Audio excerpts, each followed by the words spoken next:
Dalam pelaksanaannya, melalui sebuah kerjasama joint operation bersama ini, kita bisa melaksanakan pengungkapan tindak pidana pencucian uang yang dilakukan oleh tersangka HS, di mana pengungkapan ini berawal dari informasi yang diberikan oleh Pak dari Dirjen Pemasyarakatan Kemenkumham, di mana ada narapidana yang sering membuat onar di Lapas Tarakan kelas 2, Provinsi Kalimantan Utara atas nama HS. Nah, atas informasi ini kemudian yang diberikan kepada Bareskrim, kita melakukan penyelidikan, kita menemukan indikasi adanya tindak pidana peredaran gelap narkoba yang masih dikendalikan oleh yang bersangkutan, terutama di wilayah Indonesia bagian tengah, khususnya di wilayah Kalimantan Utara, Kalimantan Timur, Kalimantan Selatan, Sulawesi, Bali, dan Jawa Timur.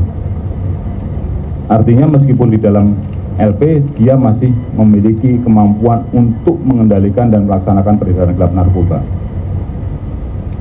Kemudian dari hasil penyelidikan diketahui bahwa terpidana ini telah mengoperasikan dan mengendalikan jaringan peredaran gelap narkoba sejak tahun 2017 hingga tahun 2024. Dan selama kurun waktu tersebut, kurang lebih dia sudah bisa memasukkan sabu dari Malaysia sekitar sejumlah 7 ton.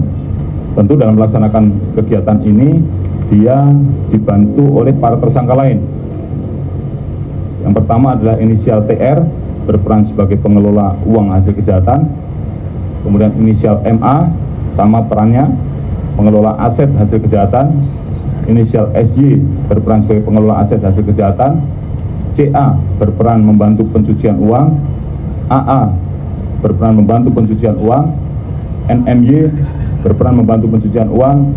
RO dan AY semuanya juga membantu dalam pencucian uang. Dari hasil analisis oleh PPATK, perputaran uang dan transaksi jaringan HS selama beroperasi dari tahun 2017 sampai 2024 itu angkanya mencapai 2,1 triliun rupiah. Dan sebagian aset uang yang didapatkan dari hasil penjualan narkoba ini digunakan untuk membeli aset-aset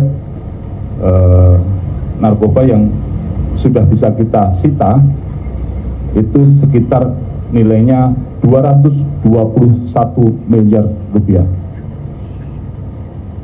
Ini barang bukti yang terpampang di depan rekan-rekan ini adalah BBBB yang hasil pembelian dengan menggunakan uang hasil peredaran gelap narkoba. Rincian dari aset yang kita sita, ada 44 bidang tanah dan bangunan,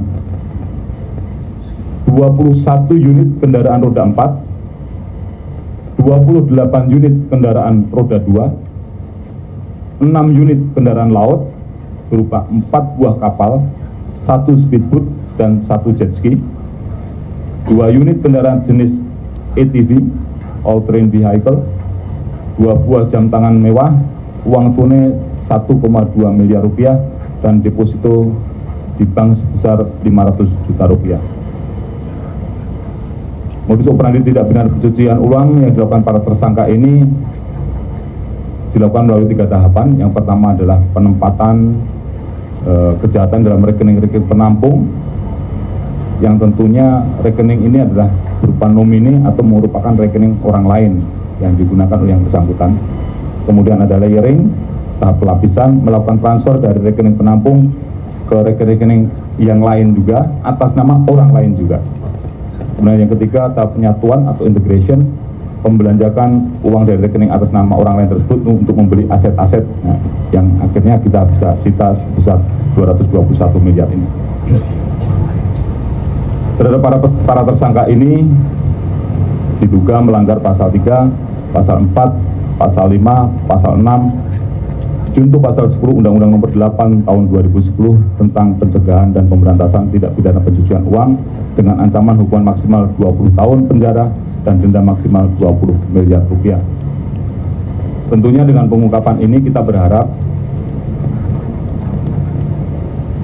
bisa memberikan pesan kepada para pelaku di luar sana bahwa kami tidak akan berhenti dengan hanya menangkap pelaku dan pengedar narkoba. kami akan kejar sampai aset-asetnya. Kami akan lakukan TPPU. Kami sudah sampaikan kepada seluruh jajaran Polri sampai tingkat daerah, setiap pengungkapan kasus narkoba, kejar TPPU-nya. Hanya dengan memiskinkan mereka, insya Allah kita bisa memberikan perlindungan kepada seluruh masyarakat Indonesia dari bahaya narkoba, khususnya kepada generasi muda. 2030 kita menghadapi bonus demografi dan itu harus kita jaga menuju Indonesia Emas tahun 2045.